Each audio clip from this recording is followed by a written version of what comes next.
I'm going to let you in on a big secret when it comes to politics and justice. People are fighting for themselves. That's really all it is. People are fighting for themselves, no matter what you might think, no matter what someone might say. I'm fighting for other people. No, they're not. No, they are not. Let me tell you. Here's a story. The women demonized for championing men's rights. They devote their lives to a deeply unfashionable cause, helping downtrodden men in the age of gender politics. And they've provoked a bitter divide. Here's the thing. You may say, hey, Tim, that's contradictory. Women, you just told me that people are fighting for themselves. I don't mean that everyone is selfish to an extent. I mean that people have an internal perspective over what is the right way to do things. And so they pursue that even to the detriment of others. And I'll give you an example. These women are fighting for men's rights because there are a lot of things that men are struggling with. Men aren't going to college as much. Millennial men actually are in some areas making less money than women. They're not getting married. They're not working. They're doing pretty bad in some respects. So it would be honorable to then defend those rights of men. However, you then enter the feminists who think these women are internalizing patriarchy and fighting against them when they're not. The point is, first, it has to do a lot with perspective. What are you hoping to achieve, and are you going to hurt or harm or help someone else? There are feminists who claim to be fighting for equality. They're not, because feminist literally is femme. It is a word describing just one faction trying to gain something. You can argue that in the past, when women didn't have equal rights, then yes, it was a fight for equality. Now that women have equal rights, they vote, they work, they can be CEOs, all that stuff. We have other social problems around that need to be alleviated, but the rights are all there and guaranteed. You now have feminists claiming to fight for equality when, well, they already have it and then some. There are some areas where women are at an advantage and some areas where women are at a disadvantage. But for the most part, under the law, women are protected in the US and the UK. It's not perfect, but men and women are not identical. You then have men's rights activists who are fighting for certain issues where men are underprivileged, being told that they're the oppressors. Here's what it comes down to. If you think men are oppressing women, then you see these women as being evil. If you think that men and women are mostly equal under the law and that men are facing serious problems that are being ignored and want to fight for them, you probably think the feminists are the bad guys. I don't want to say this. I shouldn't say evil for either, but you think they're the bad guys, right? People only fight for what they can see. If a feminist doesn't see the problems men are facing or doesn't believe it, she's going to think you're the bad guy. Everybody is the hero of their own story. So in the end, everybody is fighting for what they think will make their world better. But here's the thing. There are even people who understand men and women are going through these problems, but there are women who believe men had their turn. Now it's women's turn to be in charge. There are women who think that men can't lead and shouldn't. They're just as sexist as the masculists who think women should be in the home, or traditionalists or whatever. But let's read a little bit about this and learn about these women who are being demonized for championing men's rights. The gender pay gap, the lack of women in top jobs, the Me Too movement, and the exploitation and abuse it exposed. There is a damning list of evidence that the fight for equal opportunities and rights for women is far from over. Let's go back in time. Let's rewind a little bit. Not go back, not go that far back. Gender pay gap.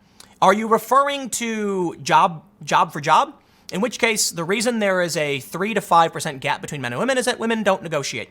The lack of women in top jobs.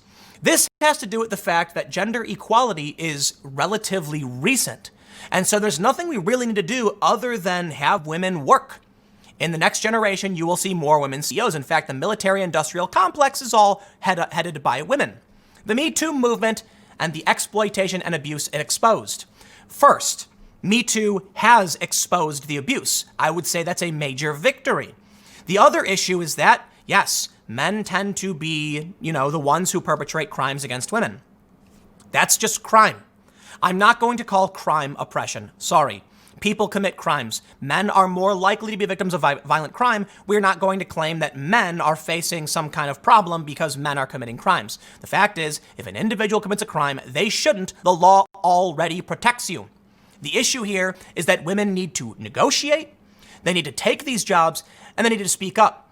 If you think these things are still problems, then the problem lies something in the behavior of these women and not in society. Because I will stress, Me Too, what happened to these women, was already criminal. Therefore, they're protected under the law. It is illegal to discriminate based on gender or sex. So yes, women could be in these jobs. And the gender pay gap is also illegal, and it's due to women not negotiating. So congratulations.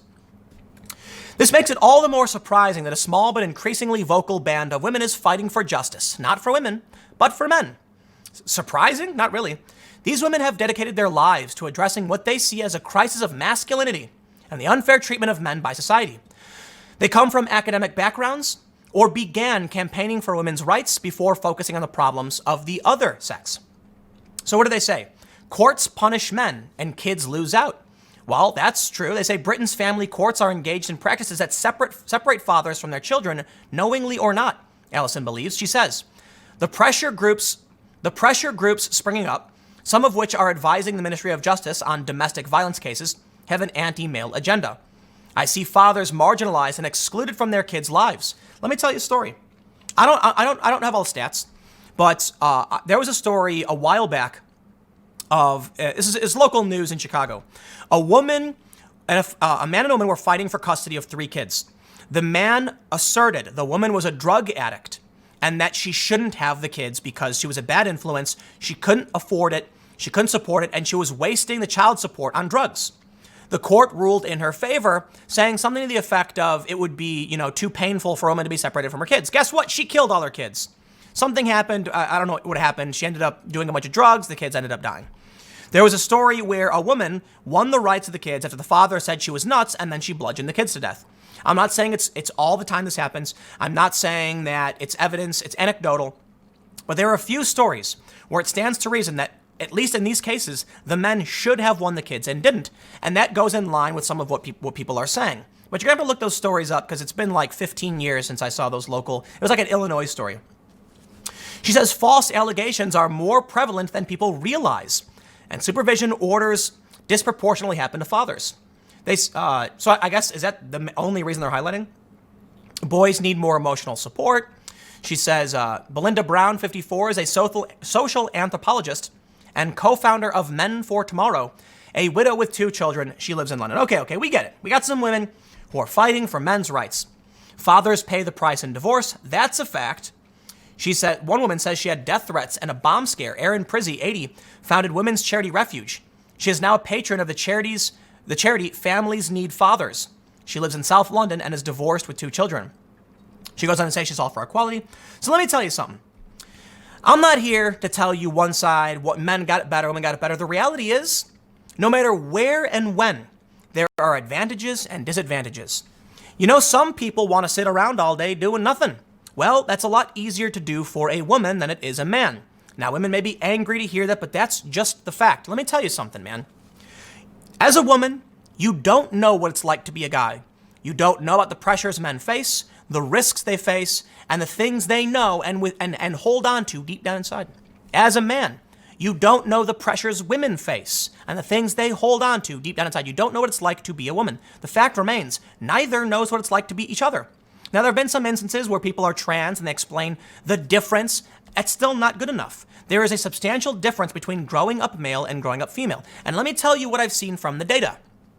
And I'm not saying it's true. First, let me tell you my experience growing up male. You're treated like crap. You're told you're worthless. Nothing you do is good enough. You are a waste of space and a waste of time, and you'll be lucky if anyone does anything for you. That's right. Men have no discernible skills and no value to society. And when you look at data from dating websites and, other like job sites and things like that, we can see that women have a massive societal advantage at a young age. Women can get entry-level jobs substantially easier than men can, but men tend to move up higher to CEO positions. There's a lot of complicated data behind this, but I'll tell you what, man.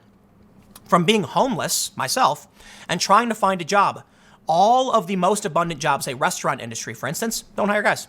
Sorry. I went all over Chicago and everywhere told me the same thing. I had one guy say to me, listen, man, when it comes to getting a job at a bar, unless you're like somebody who works there, or you've been a regular there for a long time and you happen to be there at the right place at the right time, when it comes to these trendy spots in the north side or downtown, they're looking for young women bartenders who are going to convince older guys to spend more money. And the older guys make more money. So what ends up happening? For younger women, I'll say this. It's my anecdote. It's my experience. I've gone to all these jobs and they all easily employ younger women. Younger guys don't get those jobs because what's a young guy going to bring in, right? So then guys know they have to fight 10 times as hard to make that money, to become the CEO, to have the money to go to the bar and spend it. Men at a younger age are considered valueless by society. That's the data we see from dating websites. Young women are considered inherently valuable, and that's the data we see from like evolutionary biologists. I'm not one, so fact check me, you can look into it. The point is, each side has their advantages and disadvantages. It seems at a young age, women have advantages, and as they get older, it gets worse. And for young men, they have at a young age, disadvantages, and as they get older, it gets better. It's no surprise then. If someone begins life high, like everything's great, Skittles, rainbows, everyone loves you and protects you, and as you get older, it starts fading away, you're gonna feel like it's not fair. Hey, I used to get X amount of love, and now it's going down. For young men, you have, on a scale of 1 to 10, one love. And as you get older, it slowly increases. And you're like, wow, life is getting a whole lot better. It's all perspective and it's all relative. So anyway, you know what? I don't know. I don't know what the point of this is. I just saw this. I want to talk about it and tell you, you know what, man? Everybody thinks they have it the worst, but everybody has a different hand to play. Happiness is relative, and you got to figure it out for yourself and stop blaming other people. I'll leave it there. I'll see you all tomorrow at 10 a.m.